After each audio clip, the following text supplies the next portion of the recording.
Real estate agent ako. Of course, I am expert in digital marketing and traditional marketing.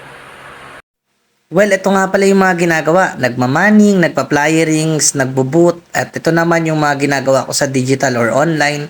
Nagkakaroon tayo ng mga materials or creative. So, ito yung sample na ginagawa natin on how we post online. Real estate agent ako. Of course, marami kaming commission.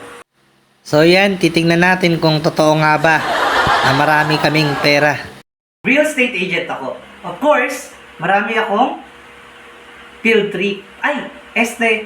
Free site tour pala.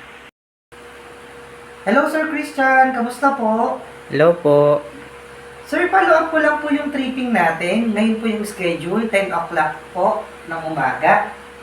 Hindi po matutuloy kasi po emergency.